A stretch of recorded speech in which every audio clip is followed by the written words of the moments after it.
7th century AD. This is the year that the dessert gods bestowed upon us this great gift. This great gift is cookies. Now, obviously, it didn't come from a god, but somebody came up with the idea for a cookie, and it started out boring and bland, and as time progressed, as anything that starts out boring and bland, people started figuring out different ways to really step up the cookie game. I like to say that cookies don't discriminate. No matter who you are, there is a cookie out there for you. You like oatmeal raisin? Hey, there's an oatmeal raisin cookie. You don't like raisins? Guess what? We got chocolate chip. There is cookies out there for everybody. There's vegan cookies. You can eat all different types of cookies, and that's what's so great is it's really a bonding experience for everybody to come together and have a fantastic time. So this is our cookie project where we dive in and show you our ideas. This is um, this by me, Gracie, Tom, Jasmine, Haley. I don't know why I said me. My name's Jacob. So we started off by going to Bonnie Lynn's bakery. Now Bonnie Lynn, she's got so many different types of cookies. You walk in there, the smells are just immaculate. I can't even describe how good it smells in there. Um, they were making cookies and cakes for the seasons. They have their own little diner in there, and they really have a nice setup. Um, and we talked to Tessa, one of the representatives for Bonnie Lynn Bakery, aka the cashier that ran the store. She was super sweet, super awesome. She helped us out a lot, and she let us in on a little industry secret, or I guess a specific store secret from them. When they get custom orders for cookies, they are cutting them out of sharp tin cans, um, which my first thought and everybody else was thinking the same thing is that can be dangerous. You have metal shards, the chance of metal shards getting the cookies. The baker's at risk because I mean, if you've ever cut open a metal can, it is damn sharp, and that's not something to mess around with.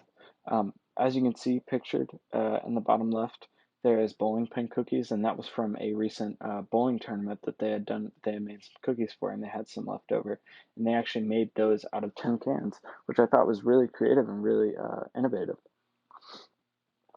Now, we wanted to start out by taking into account who we were trying to make this for. Now, we didn't want to make a product specifically for one person. We wanted everybody to enjoy our product on different levels. So you could be a novice baker and we were trying to make the cookie experience more fun. So we were thinking, how are we going to make this more fun for the novice baker? Because making cookies is intimidating, and you want it to be a fun process because baking is fun. Obviously you got the average baker, someone who knows how to bake cookies. It's been around the block couple times. Maybe Graham is cooking up some cookies in the kitchen. When you walk in there, she knows what she's doing. And then you have your professional bakers. Your professional bakers need to get out these cookies quick, and so we wanted to make it fun, fast, efficient for everybody. So we try to take into account everyone. Um, we started by just exploring tons of crazy ideas. We had razor blade cookies, all these weird ideas, um, just really covering every possibility that we could think of. And that's really the way to go about it, is to take into account everything that you can possibly think of. Now, we had thought about, what if we had cookies, or where are cookies? They're at birthday parties. Um, they're at any types of social events. Anywhere you go and there's like a group of people, there's a chance that there's going to be cookies there. And if they're smart, they'll bring cookies and they'll provide cookies for everybody. And I think that they really just bring, whether that be the whole family together or friends together, it can really just bring people together. Having a good cookie is a good party pleaser, if I do say so myself. Now, we really thought about Tessa and her talking about how they made their custom shaped cookies. Um, and it really, after covering all possibilities, we really wanted to go in the idea of making these custom cookies. Um, we wanted to make the process easier for uh, from the novice to the expert baker. So we were trying to find out a way that would um, that would be less dangerous for the baker and for the consumer, especially since they were cutting them out of tin cans. It's almost kind of primitive when you think about it. You think that there would be a better solution out there. Now, obviously, I know what you guys are thinking. Oh, we'll just go buy a cookie cutter. Well, you can't buy a cookie cutter for every shape, and if you can find one for the shape that you're looking for, you probably, chances are, have to order it online. And that's just a hassle. You have to wait, and it might not be the exact size or the exact shape that you want. So we really started coming up with some ideas. So we have the universal cookie cutter. Now, pictured right here um, in the top right picture and in the bottom left picture, there is you could see sheets of metal in the bottom left and circles of metal in the bottom or in the top right. Um, Now, our idea was a special material called titanium nickel, also, or nickel titanium, also known as nitol. Um, it's a product that is food safe. It's actually used in medical procedures. It's uh, it's implanted into people's bodies, and so obviously it's going to be uh, safe for consumption, or not consumption, but it's going to be food safe. If it touches the food, it doesn't have the common stigma that nickel typically does. Nickel is known to be dangerous, but when combined with titanium, it actually loses that property. The great part about it is that when heated at a certain temperature, it will hold that shape, and so it bends almost like aluminum. Like Tesla was telling us about, they used aluminum, so we wanted something similar. It bends like aluminum, and you can bend it into whatever shape you want. And then when you're done, and you can use that as your cookie cutter. Now, when you're done with the cookie cutter, you place it in water, and the metal reacts with water and it returns to the original shape. So if it started out as a straight bar and you bent it up into your specific shape, cut out all your cookies, and you said, okay, I'm done with this, you put it in water and it snaps back to its original straight position, which is just, it's almost like magic if you really think about it.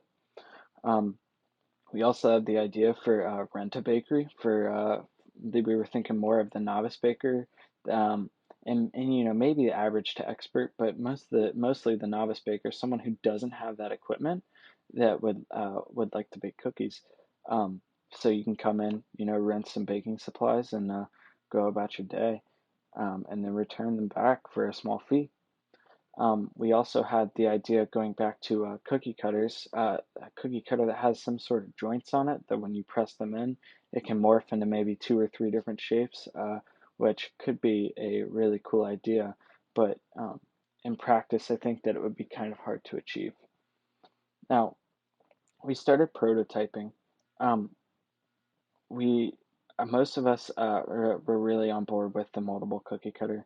Now, pictured in the top left photo, you can see that there's the straight aluminum, which is to represent the nickel titanium metal, since it has similar properties to it.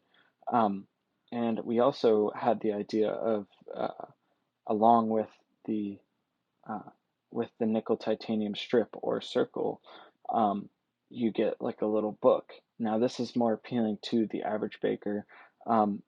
We like to call it the grammar of cookies, referencing Owen Jones' grammar of ornament, um, because it gives you some ideas for some shapes that you can make your cookie cutter in.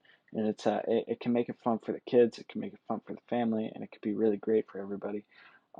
So yeah, we wanted to make a moldable cookie cutter, and I think that's the idea that we really, really enjoyed.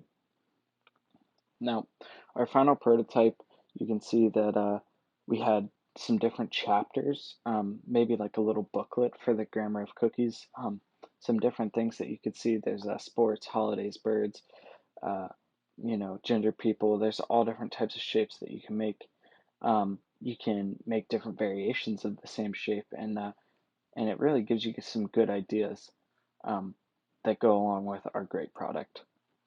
Now, we decided to share and share our prototypes with some classmates, and I think that they really enjoyed them. Um, it's it was kind of hard because at the end of the day, it is a simple idea, but it's something that has not been marketed yet. Um, And, when you pick up and you just see a piece of metal, you think, what can I do with this? Well, there's so many things that you can do with nickel titanium, but ours is specifically has a rounded, like beveled edge at the bottom that makes it easy to cut through cookies. While it's still not sharp, it'll cut through the cookie dough, but it still won't be too sharp. And I think they really enjoyed that. It really improves the baking experience. It gives the baker creativity, and it's safe. It's safer than cutting aluminum cans.